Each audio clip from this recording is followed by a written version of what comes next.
गुरुजी, पहले तो मेरी तरफ से, मेरे देखने वाले सभी दर्शकों की तरफ से आपके चरणों में दंडवत कोटि कोटि प्रणाम। हरिओम। गुरुजी, जैसे कि आपने पिछले वीडियो में बताया था, कल आपने बताया था तुलादान के बारे में विशेष तौर पे, कि तो मैं ये जानना चाहता हूँ, दर्शक भी जानना चाहते हैं, तुलादान है क्या? तुलादान में कौन कौन सी धातु, कौन कौन सा अनाज दान करना चाहिए, और उसमें कितना कितना होना चाहिए, और कब करना चाहिए, कौन सा महीना, कौन सा वार, कौन सी तिथि होनी चाहिए, किसको करना चाहिए, और उनसे क्या क्या फायदा हो सकता है? बहुत सारे सवाल बन रहे हैं, वो मैं आपसे जानना चाहता हूं, हमारे दर्शक जानना चाहते हैं, जनता की आवाज के सभी सदस्य जानना, और साथ साथ पूरा भारतवर्ष आपको देख रहा है। देखिए, मैंने पिछली बार भी बता दिया था कि ये तुलादान का बहुत बड़ा महत्व है। हम लोग पुरानी चीजें मान के इन चीजों को भूलते चले जा रहे हैं। जीवन के अंदर हमारा जो जीवन चल रहा है ये कर्म के अधीन है। कर्म का दिन इसलिए है कि हमने जो पिछले जन्म में, इस जन्म में, पुराने जन्म में जो भी कर्म किए, कर्म के अनुसार हमें फल मिलते जा रहे हैं। तो तुलादान से हमारे कर्मों का काट होता है। किस तरह होता है कि हमारे जीवन पे जो भी कर्म चलते हैं, हमारे जीवन में 9 ग्रहों का बड़ा विशेष मतलब भाग होता है कि हमें हर वक्त किसी न किसी ग्रह की दशा चलती रहती है। ठीक है ना। अब आप देखिए कि ग्रह अगर उच्च के होते हैं, अगर शनि की दशा, मैं बोलूँ एक ही नाम के 2 इंसान हैं, जैसे कि नरेंद्र, हमारे देश के प्रधानमंत्री माननीय नरेंद्र जी मोदी, तो नरेंद्र जी नाम है उनका। अगर देश में ऐसे बहुत इंसान मिलेंगे जिनका नाम नरेंद्र है, हो सकता है मोदी भी हो, लेकिन उनकी दशा और उनकी दशा एक जैसी नहीं हो सकती। ये कितनी विचित्र बात है। सेम नाम के इंसान है, दशा अलग अलग है। वो राजयोग के अंदर है, ये एकदम बिल्कुल तले पे चले गए हैं और कर्ज से दबे जा रहे हैं, बीमारी से ग्रस्त हैं। तो ये ग्रहों के अधीन है और कर्म के अनुसार इनका जीवन चलता है। और तुलादान से क्या हुआ, पुराने कर्मों का काट होता है, मैंने बोला था। अब इनमें क्या होता है कि 9 ग्रहों के पूरे अनाज होते हैं। आपको क्या करना है, अपने वजन के अनुसार, मैंने पिछली बार बता दिया था, अपने वजन के अनुसार 9 धान लेने। अलग अलग ग्रह के अलग अलग, मैंने पिछली बार बोला था, ग्रहों के अनाज होते हैं। वो अलग अलग ग्रहों के अलग अलग अनाज लेके 9 ग्रहों का, ये आपको मिल जाता है मार्केट में, कोई बड़ी बात नहीं। कहीं भी आप जाते हो जहाँ पूजन सामग्री है, 9 ग्रहों के मैग्नेट, 9 ग्रह के जो होते हैं मैग्नेट होते हैं, जैसे चंद्रमा का मोती हो गया, वैसे आपको 9 ग्रह के छोटे छोटे मैग्नेट मिलेंगे। उनको 9 धान के अंदर, अनाज के अंदर डाल के सबका दान करना, अपनी वजन के अनुसार ये सब चीज़ों का करना दान। जैसे आपका वजन मान लो 50 किलो है, तो आपने 5-7 किलो गेहूँ ले लिया, 3 किलो चावल ले लिया, 9 ग्रहों के पूरे अनाज मिक्स करके अपने वजन के अनुसार सारी चीज़ों का दान करना है। इसमें छाया पात्र का मैंने विशेष रोल बोला था कि छाया पात्र आपको दान करना ही करना है, ये ध्यान रखना। और इनसे क्या होता, अब कुछ लोग बहुत ज़्यादा बीमार पड़ते हैं। जैसे कि आपने गुरुजी, जैसे आप बता रहे थे अनाज, ये अनाज होता है, तो ये भी होना चाहिए कि कितना किलो या कितना ग्राम होना चाहिए। जैसे शरीर का वजन तो 50 किलो हो गया, तो अब ये कैसे पता चलेगा हमारे दर्शकों को कि कौन सा धान कितना लेना है, कौन सा अनाज कितना लेना है? इसमें आप मंगल के लिए 1.25 किलो ले लेते हैं मैसूर की दाल, लाल मसूर की दाल मंगल के लिए, वो 1.25 किलो ले लीजिए, और 1.25 किलो चावल लेने हैं आपको। ठीक है ना। और जो चीज़ें 1.25 किलो लेनी है, इसमें आपको ध्यान रखना है, मंगल के लिए 1.25 किलो ले ली, गुरु के लिए चना की दाल 1.25 किलो ले ली, गेहूं ले ली 1.25 किलो, वो गेहूं नहीं, चावल आपने 1.25 किलो ले लिए शुक्र और चंद्र के लिए। और आपने तिल लेने हैं 1.25 किलो शनि के लिए, उड़द लेनी है 1.25 किलो अलग अलग 2 जगह, राहु और केतु के लिए नहीं, राहु के लिए आपको उड़द लेनी है, केतु के लिए आपने 1.25 किलो बाजरा। इसमें 1.25 किलो बाजरा नहीं, बाजरा और गेहूं की मात्रा आप बढ़ा दीजिए अपने वजन के अनुसार। पहले इनको 1.25 किलो ले लेते हैं, और बाद जितनी कम पड़े अपने वजन के अनुसार बाजरा और गेहूं दोनों को बहुत ज़्यादा बढ़ा दीजिए आप दोनों को। इस तरह आप इसका अपने वजन के अनुसार ले लीजिए। फिर इनका दान पुण्य किसी डाकोत या किसी मंदिर में आप कर सकते हैं अपनी श्रद्धा के अनुसार। इसमें आपको सिर्फ एक सामान्य पंडित चाहिए जो थोड़ा जानकार हो, उसको आप अपनी इच्छा से दक्षिण दे सकते हैं। इसमें कोई ऐसा नहीं कि आपको लाखों रुपए लगते हैं, तो आसान काम है। इससे आपने पुराने कर्मों का काट होगा और आपके जीवन में आप इसका चमत्कारी तरफ से आप परिणाम आप देख सकते हैं इसमें। और बहुत ही पुरानी विद्या है, लेकिन जानकार इतने लोग करते नहीं है आजकल। बहुत ही सटीक विद्या है, इसको कीजिए। और आपके कुछ लोग इतने बीमार पड़ते हैं, मैंने देखा बहुत ज़्यादा, कि कभी से उठ नहीं पाते हैं खाट से, बहुत दिक्कतें रहती है। वो इससे इतना ज़्यादा चमत्कारी प्रभाव परिणाम पाएंगे, आप मानोगे नहीं। महीने भर में उनको लगेगा कि मेरी 80% बीमारी चली गई। बहुत प्रभाव पड़ता है इसका आप जीवन में। जैसे कि गुरुजी आपने बताया था, गुरुजी जैसे आपने 2-3 दिन पहले, जैसे आपने हमारे कुल देवी के बारे में बताया था, लेकिन उसके बारे में ज़्यादा सवाल आए थे क्योंकि कुल देवी की जैसे मैंने टॉपिक बताया था, लेकिन कुल देवी लोगों को पता ही नहीं। पहली बात, कुल देवी है हमारी है कौन। लेकिन उसके बाद ये वो जानना चाहते हैं कुल देवी को कैसे प्रसन्न करें, कुल देवी की कैसे हमारे ऊपर कृपा हो सकती है, ये कुल देवी हमारे से रूठी हुई है या बंधन में, ये कैसे पता चलेगा। बहुत सारे, जैसे आपने बता दिया, एक कुल देवी से सभी हल हो जाएंगे। कुल देवी को अगर हम प्रसन्न कर लेते हैं तो पहला तो प्रसन्न कैसे करें, कौन सी ऐसी विद्या, कौन सी पूजा का तरीका है, किस टाइम करें, कौन से वार्ड से करें, ये बहुत सारे सवाल लेके आए हैं। देखिए, कुल देवी का सही बात है, आपने जो सवाल रखे हैं, सवाल तो जितने हो कम ही पड़ते हैं, क्योंकि कुल देवी एक बहुत बड़ा विषय है। मतलब ये लोगों ने हल्के में जानते नहीं तो उन्होंने हल्के में ले लिया। कुल देवी की कृपा से हम हर कुछ प्राप्त कर सकते हैं, सिद्धियां तक प्राप्त कर सकते हैं और साधनाएं भी हम कर सकते हैं कुल देवी देवता को। उसमें हमें ये भी गुरु की आवश्यकता भी नहीं पड़ सकती। ये पहली देवी है जिसमें हमें गुरु की आवश्यकता नहीं पड़ती, क्योंकि हमारे कुल की है। कुल का अर्थ क्या होता है कि जो आपके कुल को सुरक्षित करती है, जो आपके कुल की अधिष्ठात्री है।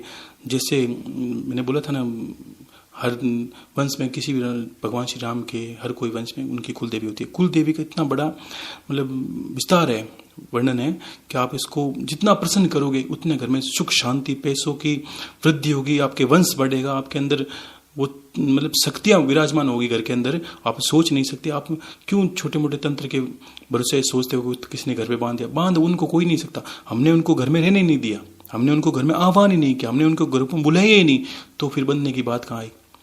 हम लोग कभी भी उनकी पूजा नहीं करते, उनके बारे में जानते नहीं। वही इंसान हमसे पूछते हैं, वो निकृष्ट के बराबर ही है कि हमें पूछते हैं कि हमारे कुल देवता को बांध दिया। तुम जानते हो क्या कुल देवता को? नहीं जानता। तो फिर कैसे बांधते? तुम्हें कैसे पता? तुमने कभी घर पे बुलाया है क्या? कहने देवताओं को कोई नहीं बांध सकता। पहली बात, तंत्र विद्या कब होती है? जब हमारे घर में किसी के चोट कब लगती है? जब उसको सुरक्षा कवच नहीं है। यही बात होती है। तो आपने बुलेट प्रूफ जैकेट पहना है, कोई आपको गोली भी नहीं मार सकता। यही घर के अंदर बल्कि कुल देवी का अर्थ क्या है? वो 2400 घंटे करके सुरक्षा करती है, क्योंकि आप उसी की संतान हो, दूसरे की नहीं हो। और उनको छोड़कर आप दूसरे देवी देवता अर्जन करो, वो भी पाप के बराबर ही है। तो कुल देवी देवता को प्रसन्न करना जरूरी है। कुल देवी, अगर आपको लगता है कि हमने सालों साल से देवी को बुलाया नहीं, कभी आह्वान नहीं किया, कभी देवी की पूजा नहीं की, हम जानते नहीं, पहले तो जानिए। मैंने बोला था किसी तरह जान लीजिए। जानने के बाद आप क्या कीजिए कि प्रसन्न करने का तरीका बताता हूं मैं आपको। कुल देवी देवताओं का स्थान कहाँ है? कुल देवी का स्थान होता है घर के मुख्य दरवाजे के ठीक ऊपर अंदर की तरफ। जैसे हम दरवाजे के अंदर आ रहे हैं, ठीक ऊपर कुल देवी का स्थान होता है। वो हमारे जैसे सभी देवताओं का स्थान होता है, ईशान में आप महादेव रहते हैं, उसी प्रकार कुल देवता का स्थान हमारे घर के ठीक दरवाजे के अंदर मतलब अंदर आते ही उसका स्थान है, वो कुल देवी का स्थान होता है। अगर दो विधि से आप कर सकते हैं। अगर आपको लगता है कि कुल देवी आप पर प्रसन्न नहीं है, घर के अंदर आ नहीं रही है, तो दो विधि कीजिए। पहली बार आपको क्या करना है, लाल कपड़ा छोटा सा लेना है, उसके अंदर एक हल्दी की गांठ, उसके अंदर एक कोयले का टुकड़ा छोटा, उसके अंदर चंदन, उसके अंदर कुंकु, उसके अंदर लोबान का धूप, ठीक है ना। इन सब सामग्री को लेके आपको एक पोटली के अंदर लाल कपड़े के अंदर बांध लीजिए। मोली से बांधने के बाद घर के मुख्य दरवाजे के अंदर कील के पास उसको लटका दीजिए। पहली बात, अगर आपने कभी याद किया उसको और मानते हो, तो वो पहले दिन से ही घर के अंदर चली आएगी। उस चीज का अर्थ यही होता है कि आपने कुल देवी को तुरंत बुलाया है, उसको पता होता है कि मेरे घर से मेरे बुलावा आ गया। आप सोचिए वो कितनी अपनी संतान मानती है आपको, आपकी कुल की देवी आपकी माँ है, माँ के बराबर, आपकी दादी के बराबर है। वो तुरंत बुलाए दौड़ी चली आएगी, वही पहली विधि से। और फिर भी आपने लगता है कि आपने कभी उसको याद ही नहीं किया है, और आपको लगता है घर के अंदर आने के बाद, पहली बात तो घर के मुखिया ही ये चीज बांधे, घर के दरवाजे के घर का मुखिया ही बांधे। घर का जो मेन अधिष्ठाता है, मेन पिता है, दादा है, जो भी है, वो भी अपने हाथों से बांधे। बांधने के बाद सुबह शाम आपको उसको धूप दिखाना है। वो कुल देवी के स्थान है, ध्यान रखना, ठीक है, दिखाना है। और फिर भी अगर आपको महीने भर के अंदर ऐसा लगे कि कुल देवी कृपा नहीं हो रही है, तो ये समझना है कि हमने काफी दिनों से याद नहीं किया, इसलिए कुपित है, होना भी चाहिए। क्योंकि सोचिए आपने कभी वर्षों वर्ष उनको जानने की कोशिश नहीं की, कभी उसने आपके घर का भोजन नहीं किया, तो फिर आपको दिक्कत ही है। तो फिर आप क्या कीजिए, शास्त्रों के अंदर इसके अंदर विद्या है बहुत अच्छी, कि आपको क्या करना है, शुक्रवार के दिन, ठीक है ना, शुक्रवार के दिन आपको क्या करना है, 9 शुक्रवार के दिन आपको हर दिन एक नारियल, शुक्रवार के दिन आपको नारियल लाना है, जो पानी वाला नारियल लाके उस नारियल को दक्षिणा सहित अपने कुल देवी के स्थान पर, मतलब अपने जहाँ पूजन स्त्री वहां रख दीजिए आपको। और कुल देवी का नाम लेके उस नारियल को वहां रखते हैं और कुल देवता को याद करते हैं कि हे माता, हमारी भूल चूक क्षमा करिए और हमारे घर पधारिए। उस प्रकार जो करने वाला है घर का मुखिया, उस दिन व्रत रखे कुल देवी के नाम का, और देवी को याद करते हुए वो नारियल रखना है। और दूसरे दिन वो नारियल तो थैले में डालना है। अगले शुक्रवार को, 9 शुक्रवार को घर का मेन जो मुखिया वो व्रत करे कुल देवी को बुलाने के लिए।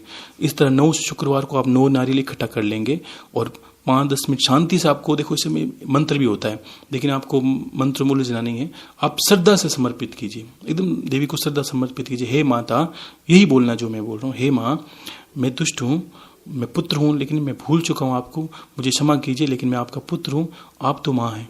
पुष्ट मतलब पुत्र गलत हो सकता है, माँ तो कभी गलत हो नहीं सकती। मेरी भूल चूक क्षमा कीजिए हे माँ, और मेरे घर पे पधारिए। मेरी जिस दिन आएगी मैं उनका आपका सत्कार करूंगा, मेरे घर पे आपकी स्थान है, आप आइए, आप मेरी कुल की देवी है, मेरी माँ है। ये समर्पित करते हो आपको नारियल समर्पित करना है, और एक एक नारियल इकट्ठा करते जाना है 9 शुक्रवार तक। 9 शुक्रवार को पूर्ण होने के बाद आपको 9 नारियल लेने के बाद आपको गणेश भगवान के मंदिर में जाके ये 9 नारियल गणेश भगवान के पास रख के गणेश भगवान से अरदास करनी है, हे भगवान, मेरी माँ कुल देवी है, वो घर पे आए, कोई तरह विघ्न उत्पन्न न हो, इसलिए मैं आपको अरदास करने हूँ, मेरे उनके बीच में सारे विघ्नों का नाश हो। ये आह्वान करने के गणेश भगवान के बाद में आप दरवाजे के पास आइए, गणेश भगवान मंदिर के आगे, और जोर जोर से वो 9 नारियल वो फोड़ दीजिए। ये करके अपने घर चले आइए। आपको उसी दिन या 5 दिन 2 दिन घर में शुभ संकेत मिलने लगेंगे। कुल देवी जिस दिन आपके घर पे आएगी तो आपको 3 अनुभव होंगे, चाहे वो आप घर के मुख्य दरवाजे पर मैंने जो बोला लाल कपड़ा बांधते हो, घर के अंदर या तो तितली आएगी आपके घर के अंदर। शुभ संकेत क्या होते हैं? दूसरा, घर पे अंदर आपकी सुगंध आने लगेगी, आपको लगेगा मेरी, आप अनुभव कीजिए लोग किन किन साधनाओं के पीछे भाग रहे हैं, देवी का स्वरूप ही किस तरह घर पे आती है। और तीसरा होगा, कोई चिड़िया उसी दिन आपके घर पे बैठकर आपको लगेगा ये विचित्र है, वो चर्चाने लगेगी, तो आपको 3 संकेत मिलेंगे कुल देवी के आने के। चौथा संकेत है, घर के मुखिया नगर अंदर से समर्पित है और माता माता करके उसने याद किया है, तो उसको रात को स्वप्न के माध्यम से वो देवी दर्शन देगी कि हे पुत्र, मैं प्रसन्न हूं, मैं तेरे घर में वास कर रही हूँ। उसके बाद आपको नित्य अनुभव हो जाए, तब आपको क्या करना है, रोज नित्य, देखो कोई आपके अंदर सब्जी रोटी बने तो भी देवी को अर्पित करनी है, ठीक है ना, क्योंकि वो कुल की देवी है, जो हम खाएंगे वही खाएगी, उसमें कोई दो राय नहीं। आप जितना अच्छा हो सके उसको भोग लगाइए, और माता व्रत रखिए, पहला भोजन उसको निकालिए और घर में उसका वास करिए, उसकी जगह रखिए, और तो आपको आनंद मिलेगा, आपके घर पैसों की बरसात होगी, आपके वंश फलेगा, हर तरह की समस्या से वो निकाल सकती है। वो कुल की देवी है। शास्त्रों में उसी को मैंने बोला था ना कि अष्ट लक्ष्मी भी उसी को बोला है। हम जो पूजा करते हैं वो लक्ष्मी है।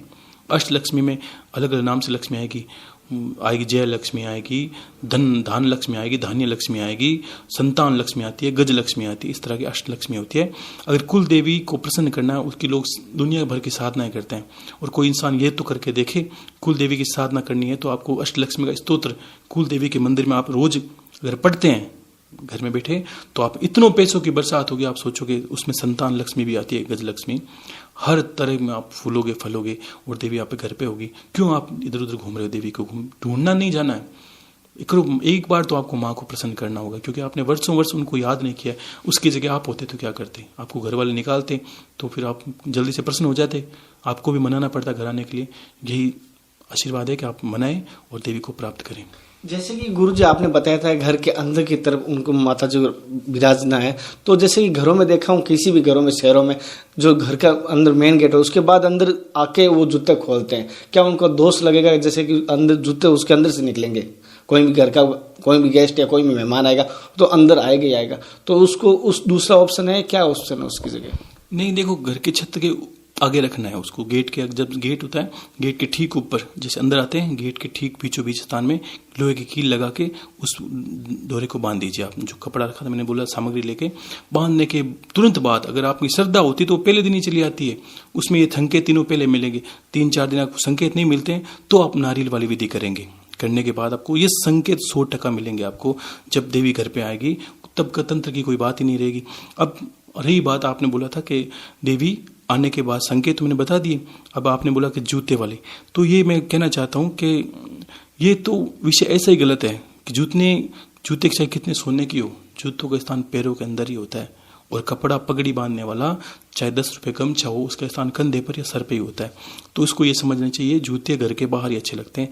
जैसे जूते आएंगे, जूते पूरे जहाँ जहाँ हम घूमते हैं वहाँ की सारी नेगेटिविटी लेके घर के अंदर चले आते हैं। तो सोचे ऐसे स्थानों में किसी देवता को वास नहीं। जो इंसान ऐसा करते हैं उसके घर के अंदर देवता को वास नहीं होते। अब लेडीज इसमें करने लगी छोटी छोटी चप्पलें, अब चप्पलें भी अलग अलग होगी, घर के अंदर की चप्पलें, ये भी गलत ही होता है। आप सोचिए अगर आप होते तो क्या करते हैं? खाना रसोई के अंदर जूते ले जाते हैं, खाने के अंदर जूते ले जाते हैं, पूजा स्थली में जूते ले जाते हैं। कैसे? जूते जूते ही होते हैं, ठीक है ना। जो पैरों के स्थान है आप उसको बाहर रखिए और घर के अंदर शुद्धि रखेंगे, उसी दिन देवता वास होगा। आप खाना खा रहे हो जूते पहने हो, जूता, या आप खाना खा रहे हो कोई जूता पहनने वाला परोस रहा है, तो ये असभ्यता ये मत कीजिए। सनातन धर्म इन्हीं चीजों को जानने का है, ठीक है। जैसे कि गुरुजी आपने कहा था उनके पिताजी या दादाजी वही हाथ से बांधे, जिनके पिताजी दादाजी नहीं है, अगर दादी जी है, क्या वो खुद बांध सकता है? पुरुष के नाते अगर उसके पिताजी नहीं है, दादाजी नहीं है, तो क्या करें वो? उसमें घर का मुखिया हो या घर का बांधना पुरुष को ही है, याद रखिए, ठीक है। और अगर पिता नहीं है तो कोई घर का ज्येष्ठ पुत्र बांध सकता, स्त्री को ये नहीं बांधना है, ठीक है ना।